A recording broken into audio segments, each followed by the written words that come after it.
우리 명강의 성도 여러분 환영하고 축복합니다. 우리 앞뒤 좌우로 함께 인사 나누실까요? 복된 날입니다. 인사하실까요? 정말 복된 날인가요? 오실 때 많은 화분도 보시고 또 이렇게 화사한 교회 모습에 막 기뻐하시는 여러분들의 모습들이 있는 걸 봤는데요. 정말 오늘의 이 모든 세워짐이 하나님 앞에 기쁨의 축제가 되기를 간절히 바랍니다. 어제 금요일부터 우리 권사님들 또 집사님들 또 이렇게 바쁘게 교회에서 지내시는 것들을 보았습니다. 뭐 이렇게 저녁 식사 준비도 하시고 보셨겠지만 화단도 꾸미시고 교회 청소도 열심히 하시고 막 이런 일들을 하시다가요. 어제 이제 저녁 늦게까지 이제 한 권사님께서 약밥 이렇게 성도들한테 대접하시게 또 막 하시는 거예요. 누군지 아시죠? 약밥 잘 하시는 한 분 계시잖아요. 막 이렇게 맛있게 하셔가지고 제가 밤에 또 이렇게 가가지고 아이고 맛있는 거 하시네 이랬더니 목사님 또 드실래요? 이렇게 하시는 거예요. 주변에 있는 많은 권사님들이 안 된다 우리 목사님 살찐다 먹이지 마라 막 이러셔가지고 그런데 또 옆에 있는 한 권사님 목사님 근데 단술도 했다 막 이렇게 유혹을 하시는 거예요. 그래서 제가 권사님 어차피 제가 토요일 날 늦게까지 설교 준비해야 되니까 맛만 좀 볼까요? 이렇게 했더니 권사님이 이렇게 벌떡 일어나시더니 맛만 보여줄게 하시면서 대접을 가지고 오시는 거예요. 그래서 한 국자, 두 국자, 세 국자, 네 국자에서 약밥이랑 단술을 딱 주시는데 대접에 한가득 주시고 접시에 가득 채워 단술 주셔가지고 야 우리 권사님 맛만 보는 게 뭔지 잘 모르시는구나 이런 생각을 했었습니다. 웃자고 하는 말이지만 우리 권사님이 그렇게 퍼주실 때마다 얼마나 그 사랑을 또 이러네 이렇게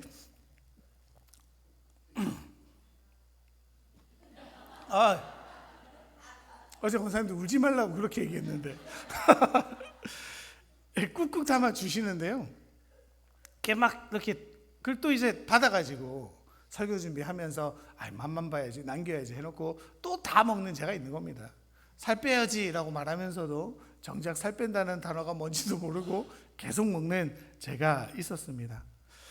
우리 살아가다 보면요 오해할 때 있잖아요. 그 사람의 의도와 말을 잘 이해하지 못해서 문제가 되어질 때가 있고 또 갈등이 되어질 때도 있습니다. 기억하시는지 모르겠지만 우리 2주 전에 똑같은 본문으로 오늘의 본문을 함께 살펴보았죠.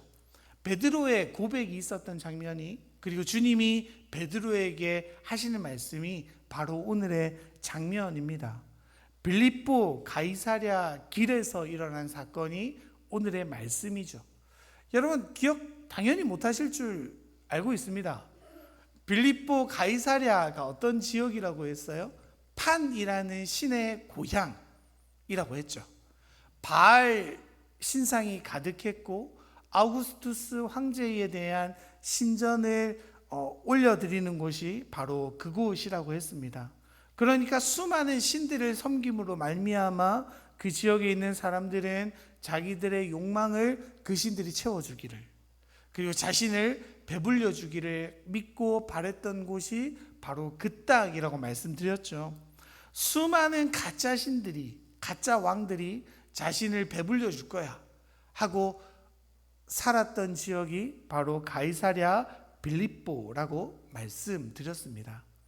그런 베드로를 향해서 주님이 오늘 말씀하시는 거죠. 우리 31절의 말씀 같이 한번 읽어볼까요? 인자가 많은 고난을 받고 장로들과 대제사장들과 서기관들에게 버림받아 죽임을 당하고 사흘 만에 살아나야 할 것을 비로소 그들에게 가르치시되. 주님이 이 말을 왜 하십니까? 빌립보서 가이사랴에서 너희들이 나를 누구라 하느냐라는 말에 베드로가 너무 기특한 대답을 하죠. 주님은 그리스도이십니다 라는 고백을 하지 않습니까? 그러니까 그 우상이 만연한 땅에 예수님이 우리의 참된 왕이세요 라는 고백을 베드로가 올려드린 거죠. 그래서 주님은요 이제 준비되어 있는 것 같은 그 베드로와 제자들에게 오늘의 말씀을 던져주십니다. 그런데 여러분, 오늘 방금 읽었던 31절이요, 마가복음에서 굉장히 중요한 구절인데요. 왜냐하면 이 제자들에 향한 가르침의 전환점이 바로 이 구절에서부터 시작되어집니다. 이제는요, 주님께서 이제껏 어떻게 오셨어요? 자신을 가리시고 기적을 일으키면 드러내지 말라고 하셨는데, 이제 주님은 제자들에게 분명히 자기를 드러내기 시작하십니다. 자신이 누구인지, 그리고 왜 이 땅 가운데 오셨는지, 그리고 그 일을 위해서 주님은 앞으로 어떤 일을 당하실지를 제자들에게 분명히 알려주시는 거죠. 여러분, 주님은 왜 제자들에게 자신의 모습을 이제야 드러내기 시작하는 겁니까? 이제 때가 되어 가는 거예요. 이제 십자가를 지실 일이 얼마 남지 않았기 때문입니다. 그러면 제자들이요, 그 주님이 십자가에 질 때에, 주님이 고난받으실 때에 놀라지 않도록, 떠나지 않도록 준비되어져 있어야 하기 때문이죠. 당황하지 않도록, 낙망하지 않도록, 그들의 믿음이 떨어지지 않도록 주님은 미리 알려주시는 겁니다. 그리고 주님이 돌아가셨다가 살아나시는 그때에 지금 알려주시는 그 말씀이 정말이구나를 그들이 정말로 깨닫기 위해 주님은 제자들에게 미리 알려주시는 거죠. 그리고 지금 보면 베드로 같은 제자들이 나타나기 시작하는 겁니다. 그 우상이 만연한 땅, 자기 욕망을 섬기는 땅, 자기가 인생의 주인이라고 믿고 있는 그들 가운데, 아닙니다, 하나님의 아들 예수 그리스도 당신이 나의 왕이십니다 라는 고백하는 자들이 나타나기 시작하는 거죠. 그러니까 주님 입장에서는 그런 거예요. 이제 제자들이 들을 준비가 됐나 보다. 이제 조금 내가 누군지 알아가는구나. 그래서 주님은요, 베드로에게 말씀하십니다. 주님이 뭐라고 말씀하시는 거예요? 이제 내가 어떤 길을 가야 할지를 말씀하시는 거죠. 사람들에게 버림받고 고난당하고 죽으셔야 함을, 그리고 그것이 끝이 아님을 제자들에게 밝히 보이십니다. 그럼 여러분, 제자들이 어떻게 반응해야 될까요? 주님의 말씀이 우리에게 임했어요. 그럼 믿고 순종하고 그날이 오기를 대비했으면 좋을 텐데, 베드로의 반응은 어떻습니까? 우리 32절 읽어볼까요? 32절입니다. 드러내놓고 이 말씀을 하시니 베드로가 예수를 붙들고 항변하매. 주님은 드디어 자신의 실체를 드러내시죠. 그런데 거기에 따른 베드로의 반응은 어떻습니까? 예수님을 붙잡아 흔들며 항변하고 있는 모습입니다.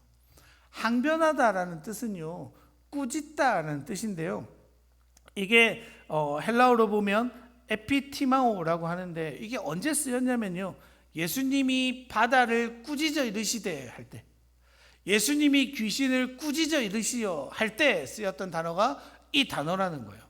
그러니까 지금 베드로가 예수님께 항변하다라는 말을 좀 더 쉽게 설명하면 뭡니까? 베드로가 예수님께 꾸짖어 이르되라는 거예요. 제자가 좀 전에 뭐라고 고백했어요? 나의 왕이십니다라고 고백했던 그 베드로가요, 그 하나님의 말씀을 듣자마자 이제 역전이 되는 거죠. 주님 잘못된 말 아닙니까?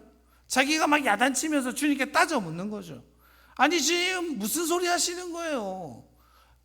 내가 왕으로 이제 모시겠다 했는데 그렇게 흘러가시면 어떻게 합니까? 라고 주님을 붙들어서 따지며 야단치고 꾸짖고 있는 것이 베드로의 태도인 거죠.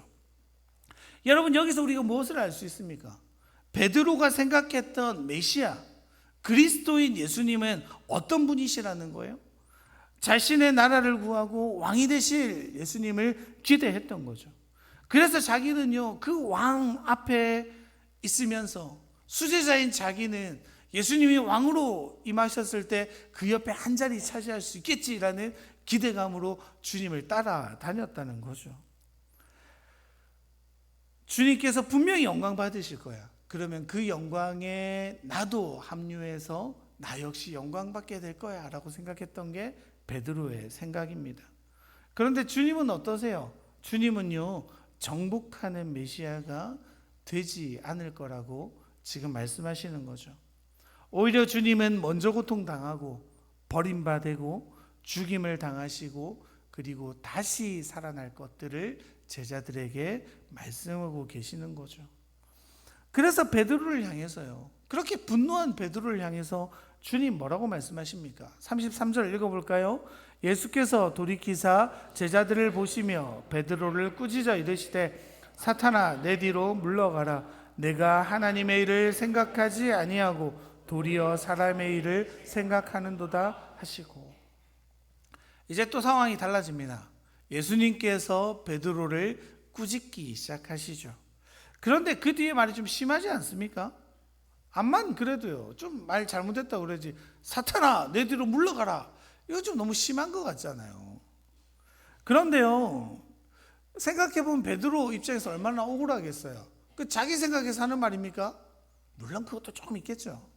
하지만 자기가 섬기는 그 왕이 죽겠다는데, 고통당하겠다는데 좋아할 신하가 어디 있겠어요? 주님 안 됩니다. 주님 돌아가시면 안 되죠. 우리가 끝까지 보호해드릴게요. 그런 소리 하지도 마세요. 이렇게 말한 베드로 아닙니까? 그런데 그런 베드로를 향해 주님 뭐라고 말씀하시는 거예요? 사탄아, 이렇게 말씀하시는 거예요. 얼마나 마음에 섭섭함이 일어날까요, 여러분? 그런데 여러분, 이게 주님이 너무하신 게 아니에요. 그 베드로를 향해 사탄아라고 말씀하신 건요, 정말로 베드로가 사탄과 같은 행동을 했기 때문이죠.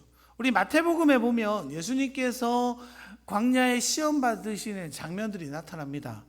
마태복음 4장 8절 9절에 보면 이렇게 기록되어져 있는데요, 같이 한번 읽어볼게요. 마귀가 또 그를 데리고 지극히 높은 산으로 가서 천하 만국과 그 영광을 보여 이르되 만일 내게 엎드려 경배하면 이 모든 것을 내게 주리라. 여러분, 사탄이요, 예수님을 그 천하 만국이 보이는 그 높은 산으로 가서 뭐라고 이야기하는 거예요? 이거 너 다 줄게. 그 이야기 이면이 뭡니까? 이 모든 영광, 이 모든 나라 내가 너한테 다 줄 테니까 네가 지금 가려고 하는 그 길 가지 마. 주님이 지금 어떤 길로 가세요? 낮고 낮은 길로 가시죠. 고난의 길로 가시죠. 십자가를 지기 위해 이 땅 가운데 오셨죠. 여러분, 오해하시면 안 됩니다. 주님은 이 땅에 오시는 첫 번째 목적이 십자가를 지기 위하심이었지 않습니까? 나시면서 계속해서 십자가로 걸어가고 계신 주님이십니다. 그 가운데 사탄이 처음 던지는 시험거리들이 뭐예요? 돌을 떡으로 만들어 먹어라, 내게 절하라, 그럼 이 모든 것들을 다 주겠다, 뭐 이런 이야기들 아닙니까? 왜 그래요? 하늘에서 뛰어내리면 천군 천사들이 너를 보호해 줄 거다. 왜 그래요? 하나님의 아들로서 머물러 있으라는 거죠. 하나님의 아들의 영광을 네가 계속 누려야지. 그렇게 낮고 낮은 자리 왜 가려고 해? 그거 네가 할 일 아니야. 너는 하나님의 아들이잖아. 너는 능력 있는 자잖아. 그 힘을 위해서, 너를 영광을 위해서 써야지 왜 저 모자란 인간들을 향해서 쓰려고 해? 라는 유혹이요, 그 처음 광야에 나타났던 사탄의 유혹입니다. 지금 여러분, 베드로가 하는 말이 똑같은 거죠. 주님 왜 십자가 지려고 하세요? 왕으로 계셔야죠. 이 나라의 왕으로 자정하셔야죠. 로마의 압제에서 우리를 회복하시고 왕으로 등극하셔서 이 나라를 더욱 번성케 해주실 분이 메시아 아니십니까? 다윗과 솔로몬의 때처럼 우리나라가 이 세계를 뒤덮는 나라로 부강하게 만드실 분 예수님이신데 그런 말 하지 마세요 라고 말하는 거예요. 여러분, 사탄의 유혹과 베드로의 유혹이 사실은 같은 말이죠. 베드로는요, 예수님께서 메시아이십니다 라고 고백하지만 정말로 예언의 성취이신 메시아를 기대하는 것도 아니죠. 여러분, 이사야서에 보면요, 그 이스라엘에 나타날 메시아가 어떤 일을 하실지 분명히 나타나 있지 않습니까? 이사야서 53장 5절에서 6절 같이 한번 읽어볼게요. 그가 찔림은 우리의 허물 때문이요 그가 상함은 우리의 죄악 때문이라. 그가 징계를 받음으로 우리는 평안을 누리고 그가 채찍에 맞음으로 우리는 나음을 받았도다. 각기 제 갈로 갔거늘 여호와께서는 우리 모두의 죄악을 그에게 담당시키셨도다. 여러분, 약속된 메시아가요, 우리를 위해 죽어주실 분이라고, 우리를 위해 고난받으실 분이라고, 우리를 위해 채찍 받으실 분이라고 분명히 성경은 기록하고 있죠. 그들이 이제껏 기다렸던 메시아가 그들 앞에 나타났어요. 그런데 베드로의 고백은 뭡니까? 자신이 잘못 생각해오던, 자신이 영광받기 위한 메시아로 그 주님을 바라보고 있는 거죠.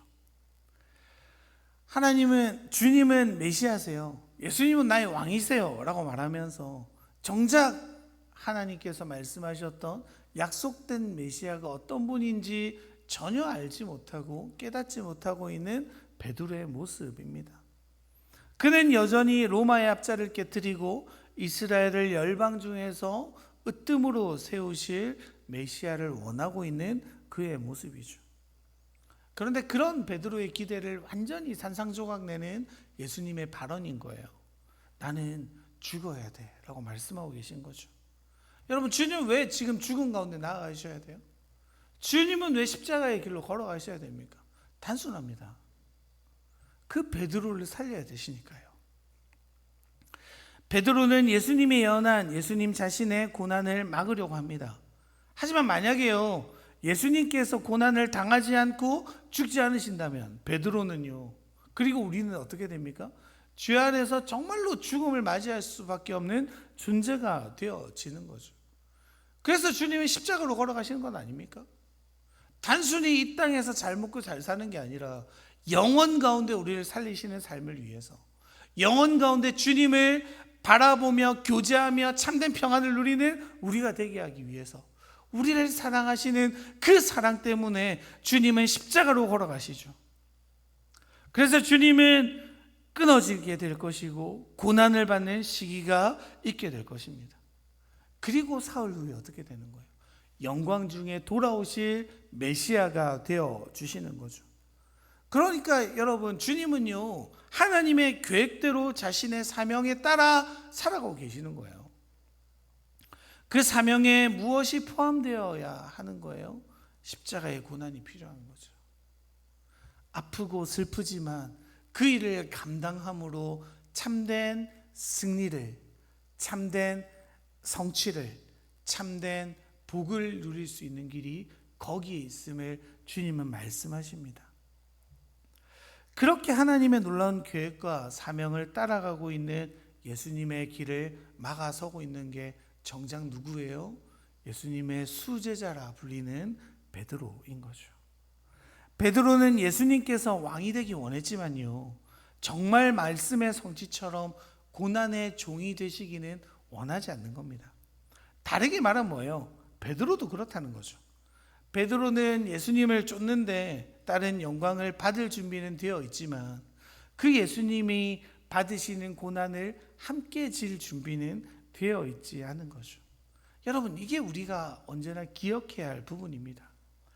그리스도인의 삶은요, 부와 평안에 이르는 잘 닦인 도로를 걸어가는 게 아니에요. 여러분, 주님은 우리에게 넓은 길 가라 그랬어요? 좁은 길 가라 그랬어요? 좁은 길로 가라 그랬어요. 그 길은 어때요? 좁고 협착하여 가는 이가 적으되. 그런 길을 우리에게 걸어가라고 주님은 분명하게 말씀하셨어요. 분명하게요. 예수를 믿는다는 건 그 길을 선택하는 겁니다. 예수를 믿는다는 건 그 좁고 협착한 길을 내가 선택해 걸어가겠다는 고백입니다. 그런데 여러분, 정작 우리의 신앙을 돌아보자고요. 예수 믿고 그 길을 선택하실 분이 계신가요? 아니죠. 우린 예수 믿고 내가 뭘 누리지? 예수 믿고 어떤 복을 받지? 예수 믿고 내 삶이 얼마나 더 형통해지지에만 관심이 있죠. 주님을 믿었을 때 받는 영광에만 관심 있는 우리들 아닙니까? 그런데 정작은 어때요? 주님을 따르는 것은요, 종종 힘든 일과 박해와 궁핍과 심한 고통을 수반한다는 겁니다. 베드로는 분명히 사랑과 예수님에 대한 존경심에서 이렇게 막아서는 거죠. 그럼에도 불구하고 그들이 해야 할 일이 무엇이었습니까? 예수님을 지키거나 보호하는 일이 아니에요. 베드로가 정말로 해야 되는 일은요, 주님이 걸어가시는 길을 나도 따라 걸어가겠습니다라는 고백이 필요했다는 거죠. 여러분, 말은 이렇게 하지만 주님 따르는 일이 쉽습니까? 고난받는 일이 쉬워요? 어려워요. 말씀을 지켜야 하는 일이 내 삶에 너무 힘들 때가 많이 있죠. 그런데 여러분, 사탄은요 우리를 그렇게 계속 유혹하는 겁니다. 주님 때문에 얻는 더 큰 영광, 주님 때문에 일어나는 더 큰 형통, 그게 예수님을 믿는 길이냐? 그 길이 아니면 예수 믿는 것이 마치 실패한 인생인 것처럼 우리를 끊임없이 유혹하죠. 그래서 여러분, 한국교회에 가장 지금 주의해야 될 게 뭐예요? 번영신학, 기복주의, 이런 거 아닙니까? 예수 믿으면 잘 될 거야, 잘 되는 나, 이런 거 여러분 날마다 주의하셔야 됩니다. 여러분, 들어올 때 보셨지만 화분 많이 받았잖아요. 권사님들 저한테 막 그러세요. 아유, 우리 목사님 사역을 얼마나 잘했으면 이렇게 웃으라고 한 말인데 또 아유, 우리 목사님 발이 얼마나 넓으면 이거 많이 옵니까 하는데 제가 모르는 사람 많더라고요. 근데 여러분, 그런 이제 보내주셔서 감사해서 막 전화 드렸어요. 아이고 목사님, 저는 이렇게 명강교회 성기 목사고 이런 일에 대해서 축하해 주셔서 너무 감사합니다 이러는데, 목사님들이 보통 질문이 있으세요. 아이고 목사님, 근데 거기 성도가 몇 명이에요? 좀 불었어요? 목사님 오고 좀 많아졌어요? 다 물어봐요, 다. 그럼 또 자신 있잖아요. 저는 아유 목사님 많이 불었습니다. 막 이렇게 말하면요, 아이고 너무 잘 됐네, 너무 잘 됐어, 너무 좋네, 계속 그렇게 형통하게 될 거예요, 잘 될 거예요, 이렇게 말하는데요, 끊고 나면 또 생각이 드는 거예요. 정말 잘 되는 게 뭐지? 여러분, 저는 정말로 우리 교회 잘 됐으면 좋겠어요. 정말 부흥했으면 좋겠어요. 그런데 그게요, 세상이 말하는 형통함과 다른 길이었으면 좋겠어요.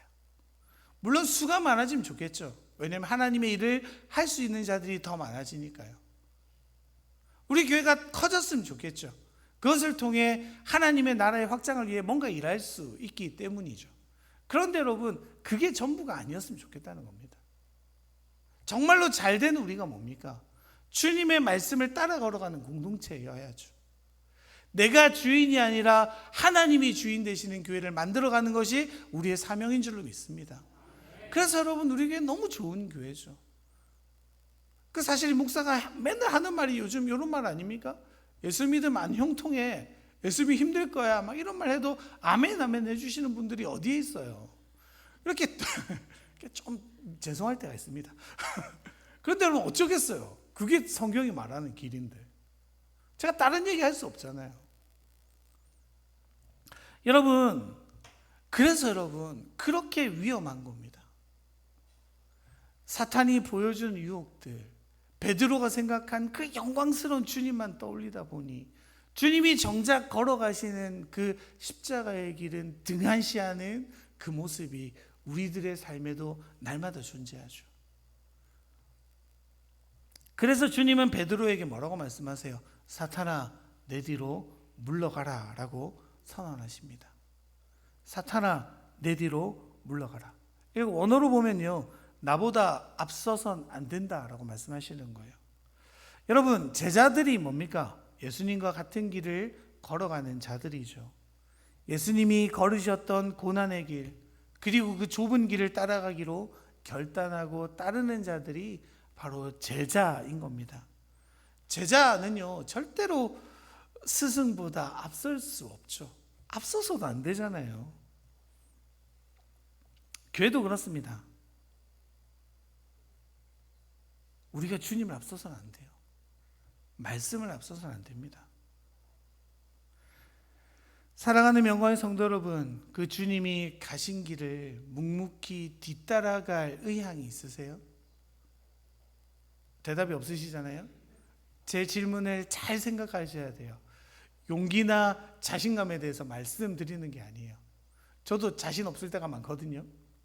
의향을 물어보는 거예요.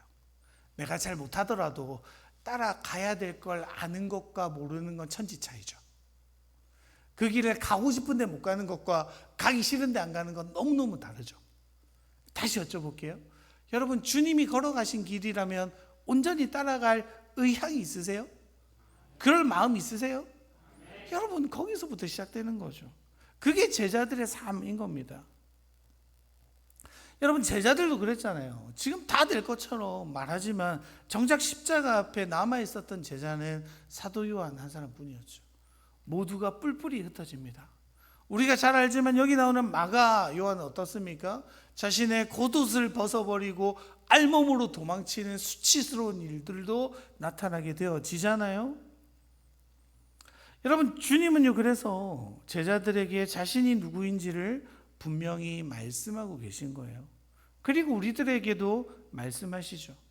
주님이 정말로 취하실 영광은 그냥 얻어지는 게 아니다라고 선언하시는 겁니다.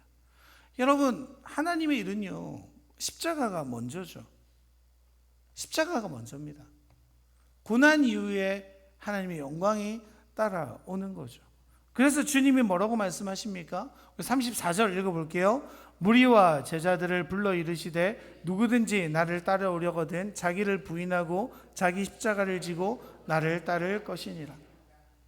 여러분, 그 음란하고 죄 많은 땅 위에서, 빌립보 가이사랴라는 그 땅 위에서 욕을 먹더라도 예수님의 사람으로 담대히 서야 해라고 말씀하시는 거죠.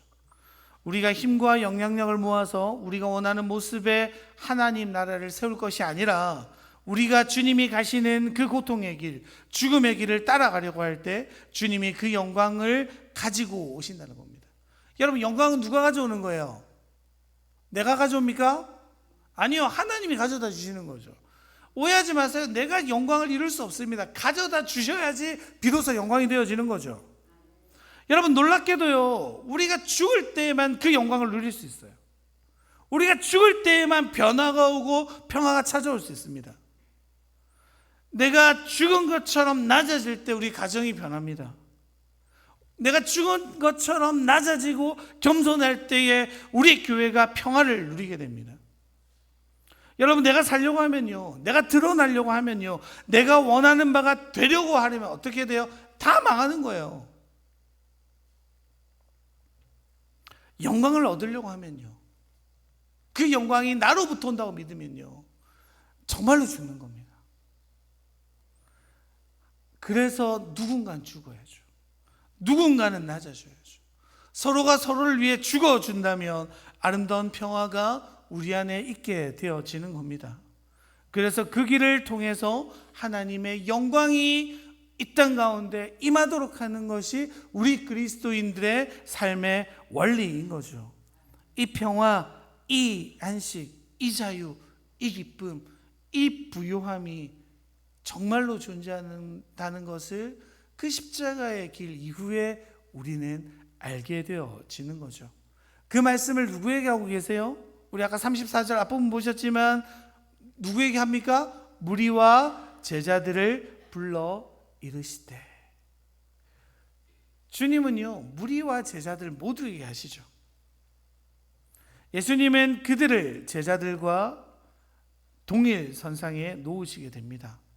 다르게 말하면요, 예수님의 말씀은 제자들에게만 국한된다는 게 아니에요.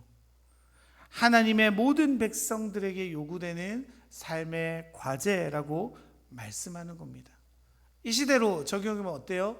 하나님은요, 이 무서운 말을 목사인 저에게만 주시는 겁니까? 왜 또 대답 안 하세요? 그렇기를 원하십니까? 저만 십자가 지면 끝날 것 같으세요? 아유, 그러면 좋겠죠. 근데 안타깝게도 그렇지 않습니다. 기독교가 저희 특별히 개신교가 다른 종교와 극렬하게 다른 부분이 뭐예요? 저와 여러분의 차이가 있습니까? 대답 좀 해주세요. 차이가 있어요? 없어요. 영적인 기준이 다릅니까? 없어요. 우리 모두가 누구로 부름받았습니까? 제자로, 제사장으로, 하나님의 소유된 백성으로 부름받았죠. 그래서 교회는요, 같이 이루어져 가는 겁니다. 저도 죽어야 돼요. 맞아요. 하지만 여러분도요, 죽어야, 다 죽지 마세요. 낮아짐으로 죽으세요.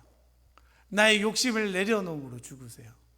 내가 주님 앞에 다른 사람을 세울 수 있도록 나를 죽임으로 하나님 앞에 나아갔으면 좋겠습니다. 우리 모두가 고난과 죽음을 각오하고 걸어가는 그 길 위에서 바로 서 있음을 주님은 우리에게 말씀하고 계시죠. 그 길이 어떤 길입니까? 음란하고 악한 세대죠. 나를 섬기는, 내가 영광 받는 방식으로 다른 이를 죽이는 그런 길 위에 서 있는 거예요. 그런데 주님 반대로 하시는 거예요. 주님이 죽어주심으로 너를 살리겠노라. 여러분, 우리는 어떤 길 위에 서 계십니까? 주님의 길 위에 서 계세요? 아니면 여전히 가이사랴 빌립보의 길 위에 서 계십니까? 주님은 우리에게 동일하게 질문하십니다. 너는 나를 누구라 하느냐? 너는 나를 누구라 하느냐? 이 질문에 온전한 대답이요, 우리의 삶을 완전히 바꿔놓죠. 여기에 대한 대답이 우리가 어느 길 위에 서 있는지를 드러내게 될 겁니다. 사랑하는 명화의 성도 여러분, 바라기는요, 저뿐 아니라 우리 모든 명광의 성도들이 주님의 길 위에 서 있기를 원합니다. 때로 그 길이 조금 힘들 수 있습니다. 때로 그 길이 조금 아플 수 있습니다. 불편할 수 있어요. 그런데 나를 내어 던짐으로 그 길을 걸어갈 때 이 교회가 참으로 아름다워질 것을 믿습니다. 또 울지 모르지만 안 울기로 다짐하고, 마지막으로 어제 늦게까지 막 지금 너무 고생하시는 거예요. 갑자기 시장에 갔다 오겠다 하시면서 꽃을 이만큼 사오시더니 땅을 파고 화단을 가꾸기 시작하시는 겁니다. 왜 이렇게까지 하십니까? 이랬더니 목사님 내일 손님 들어오시는데 우리 교회 예뻐 보이려면 이렇게 하면 좋잖아요. 그리고 목사님 인생에 한 번 있을, 이게 중요하죠. 몇 번이라고요? 한 번 있을 거예요. 한 번 있을 위임이지. 이 우리가 같이 했으면 좋겠습니다. 어떻게 보면 작은 수고일 수 있습니다. 근데